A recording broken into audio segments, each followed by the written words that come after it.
Craig Arndt checking in today, and what we're going to be doing is we're going to be making some pickles. Here you can see the pickles from the garden, and what we're going to be doing is going to be fermentation. So we've got our crock right here. I'll be wearing the GoPro as I take you through it. I don't know if you can see it. It's 10-liter crock, and I've got stones for it as well, and I'm just boiling those. That doesn't have to, you don't have to boil the stones, but there was mold on those because I stored it wet, and I'm just boiling those to make sure that we kill everything. I've already washed and scrubbed them.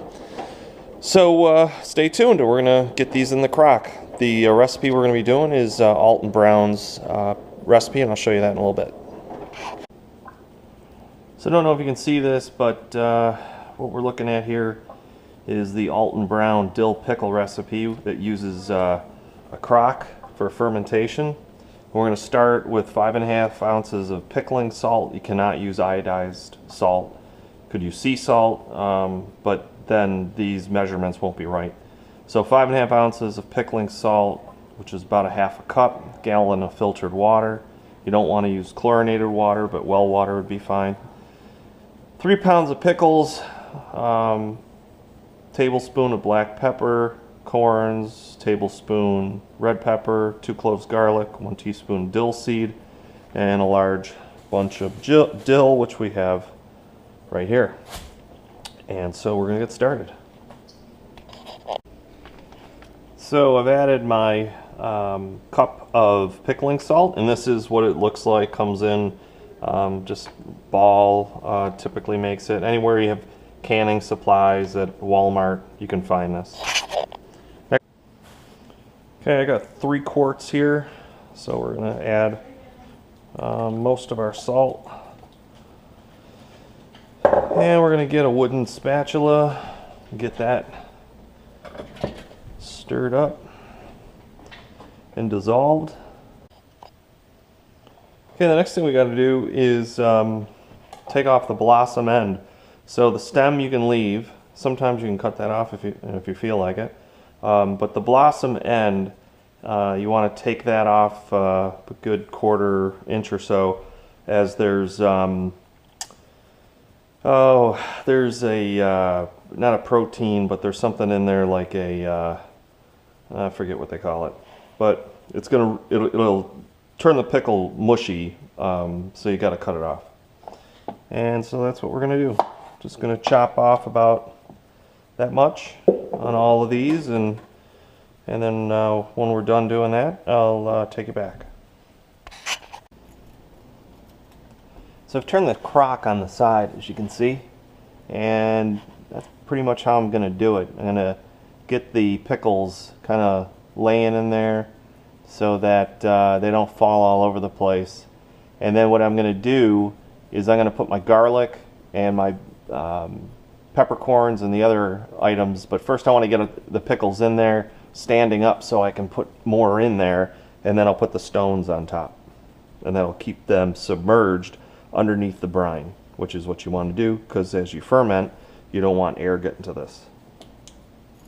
Alright, so I've stuffed the pickles up pretty good in there, and that's about as much as I can get in there.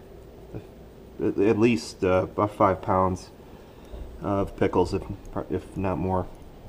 So now what we're going to do is we are going to put in our brine, but first I want to get in my peppercorns and the other ingredients, and I'll get to that and show you that in a second. So it calls for 2 smashed garlics, so I'm just gonna, well, these are huge. These are just absolutely huge garlic, so I'm just gonna cut them up. Get some nice big chunks in there.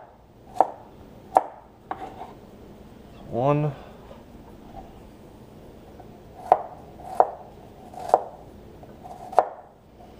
This garlic I bought from the store could have been dried a little bit more, but it'll work just as well.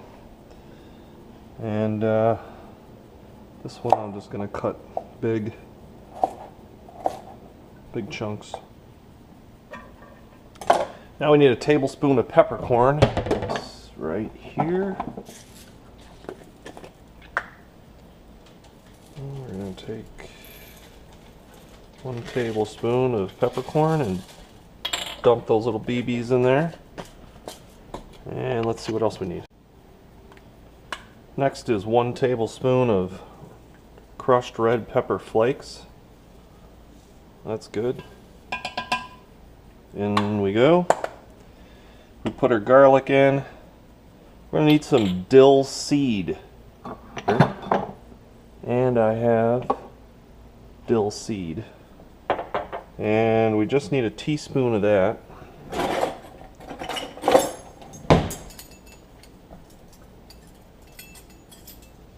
So we're going to put in, where's it here?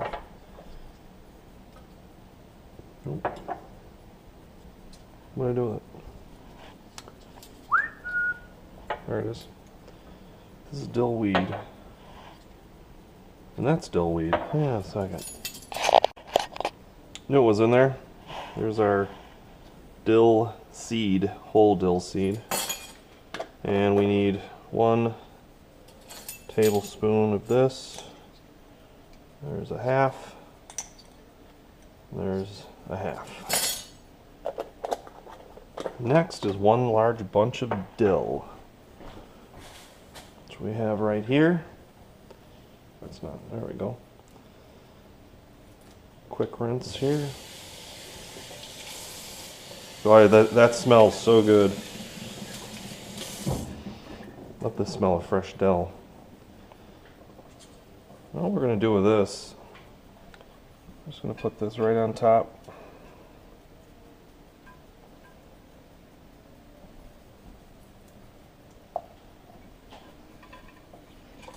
It's going to impart a lot of flavor in there.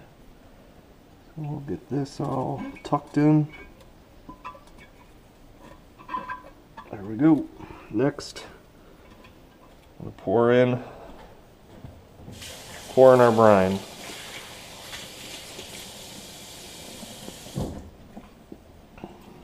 Here I have some of it, so we'll get this in.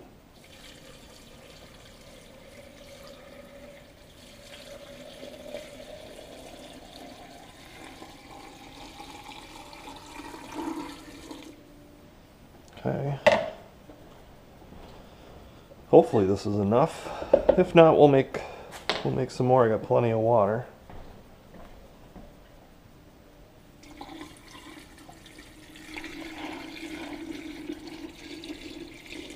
Now we want to cover everything. There we go. All right. Now things are going to start floating. So what we want to do is we want to keep everything submerged. And how we're going to do that is with our stones. So I'll get right back to you with that. Okay, so here we have our stones, half moon stones, and what we're going to do is gently lower them in. Hopefully. Might have too much in here. Let's see.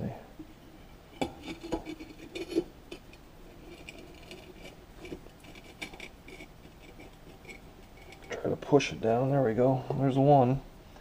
Hoping I can get that other one in.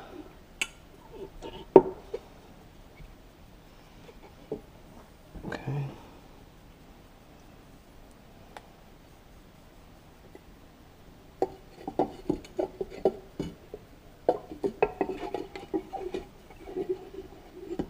You may have to take this one big pickle out.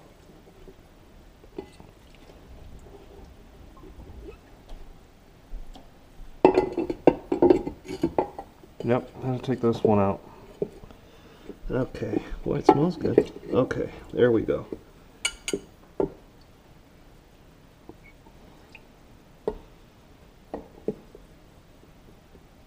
Okay. Now, as you'll see in there, oops. Let's go with the, there we go. Now if you can see in there, everything's covered. The stones are keeping everything weighted down.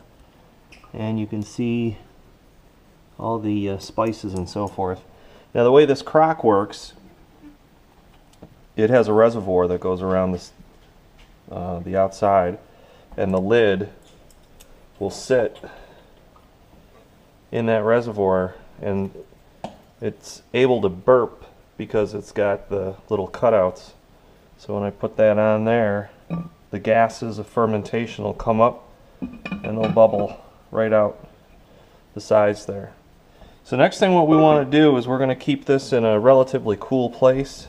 I'm probably going to keep it in our little mud room and down in the corner, and I'm just going to let that sit. I'll be able to see it every day, and I'll make sure that this trough has enough water in it, because I don't want air to get to where the pickles are. Now what I expect to happen is there will be scuzz on the top of this, and I'm gonna add more water, so I got a good inch of water on the top of these stones, and what that's gonna let me do is skim that scuzz off, and then I'll be able to do that for about a week, and then after a week is up, I'll take the pickles out and put them in the fridge, and they'll probably keep for a good 3 or 4 weeks, possibly longer, but they usually don't last that long. So I'll get back to you in a few days when we're watching this video next. We'll see what they look like, and we should be ready to actually try some.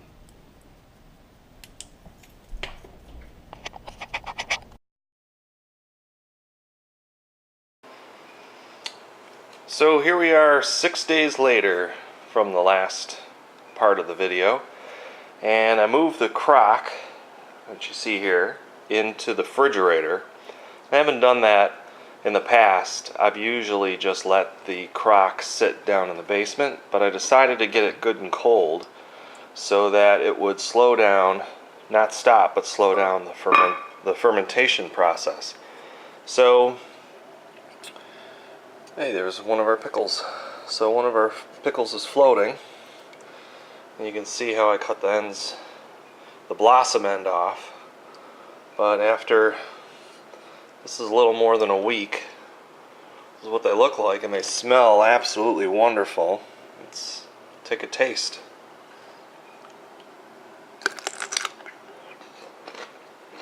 Oh yeah.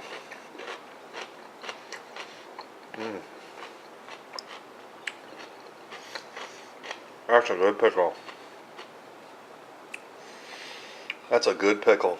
The importance of this is to make sure that you get the brine right, because too little brine, it won't ferment, or too much salt. Too little salt, it won't ferment. Too much salt, it'll over ferment. So you got to get it just right. So I'll have that below, but you know, this is a good pickle, nice and firm. It's not mushy. Got a little kick to it from the red peppers in there.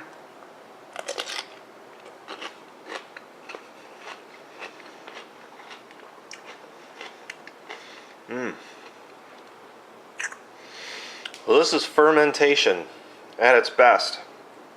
And these are very good for you. They have a lot of bacteria in them from the fermentation, lactose, whichever bacteria, which is good for your gut and your overall health. So I'm going to finish this pickle, and I actually have some people at work that want some, so we're going to jar up a few. Got an extra jar over here. I just put some beets together the other day. So yeah, I'm going to take them out of the crock and put them in a larger jar, and then get them in the fridge. They'll slow down the fermentation. But I want to thank everybody for watching. Please rate, comment, and subscribe. Give this a try. Try this recipe out. You can do it with beets, you can do it with pickles, you can do it with a lot of different things. Fermentation is a great, healthy way to produce foods that will last and last for a little while and are good for you too.